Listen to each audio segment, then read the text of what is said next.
Hello student, today we discuss about the chapter number 7, that is the structural organization in animals of class 11. Today topic is epithelial tissue. In last video we discussed about the tissues, what is the tissues and types of tissues, that is the animal tissue and plant tissue. Now we discuss in detail about the animal tissues, that is the first one is epithelial tissue.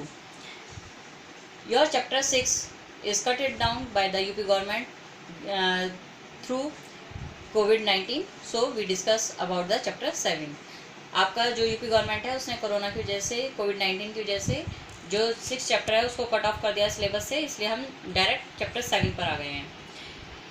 So we discuss about the epithelial tissue. What is that? Epi means above and thelial means covering और layering. जो हमारी body है उस पर जो सबसे ऊपर की लेयरिंग होती है वो आपकी एपिथेलियल टिश्यूज की बनी हुई होती है. डेट इज़ द हिंदी में जिसे हम बोलते हैं उपकला ऊतक या एपिथेलियम ऊतक भी बोलते हैं उसको. It is made up of 2 tissues, that is the या divided into 2 tissues, that is the simple epithelial tissues and compound epithelial tissue. Simple epithelial tissue that is the single made up of single layer of cells. जो आपका simple epithelial tissues होता है यानी कि सरल उपकला ऊतक होता है वो आपका सिंगल लेयर ऑफ सेल्स का बना हुआ होता है. And lining for body cavities, ducts and tubes. और जो हमारी बॉडी की जो गुहा होती है उसकी जो लेयरिंग होती है और जो हमारी वाहिनियाँ होती हैं, हमारी नलिकाएं होती हैं शरीर के अंदर, उनकी जो आंतरिक स्तर है यानी उनको बनाने का जो काम होता है उसमें आपका सिंपल एपिथेलियल एक मेन पार्ट रोल प्ले करता है. Now we discuss about the first one, that is the squamous epithelium. It is divided again into 3 parts. First is the squamous epithelium, second one is the cuboidal epithelium and third one is the glomerular epithelium. अब हम पहले की बात करेंगे. First one is the squamous epithelium. What is that? It is made up of single thin layer of flattened cells with irregular boundaries.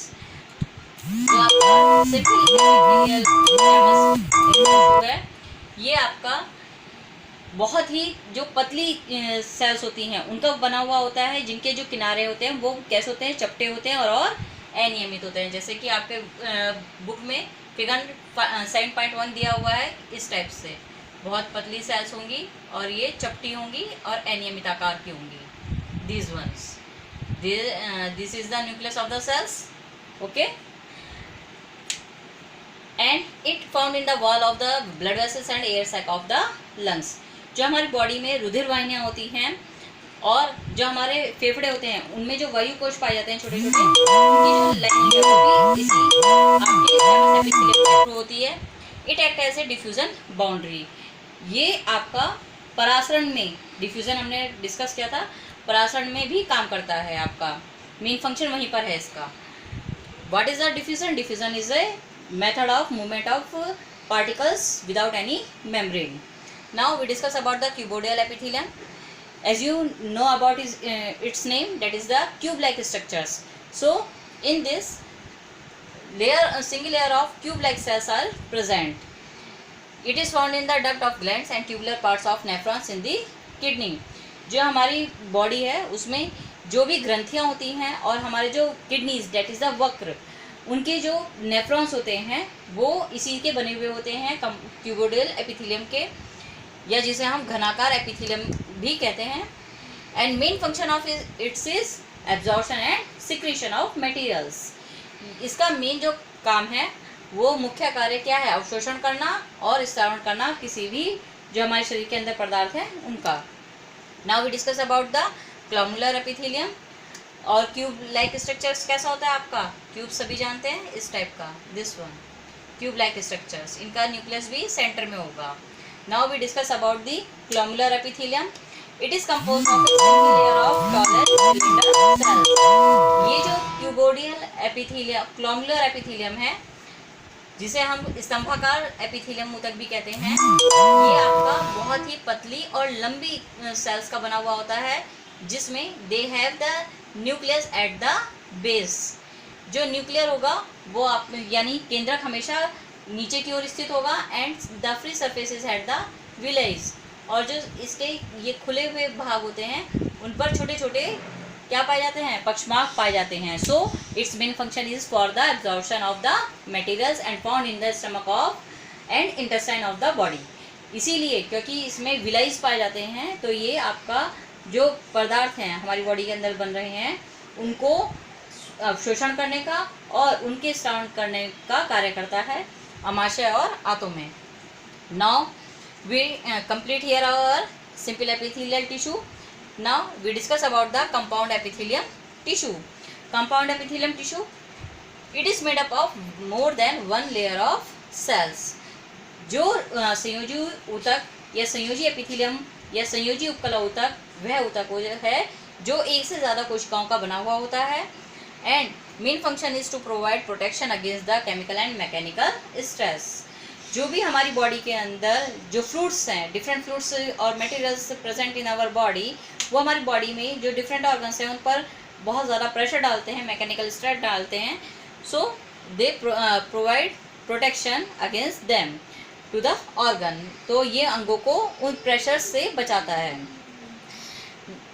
अब now we discuss about the another topic that is the cell junction, यानी कि कोशिका संधि.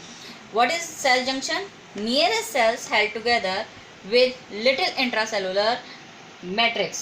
जो बहुत हम सभी जानते हैं हमारे बॉडी में जो सेल्स हैं, आप यहाँ भी देख रहे हैं पास पास बहुत ज़्यादा लगी हुई होती हैं.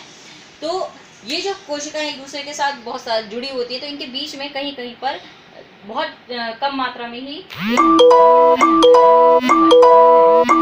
वही जो फ्लूइड वाला गैप होता है, that is called the cell junction, कोशिका संधि. It is may be of 3 types. First is the tight junction यानी दृढ़ संधि, second one is the adhering junction यानी आसंजी संधि, and third one is the gap junction यानी अंतराली संधि. What is the function of tight junction? It stops substances from leaking.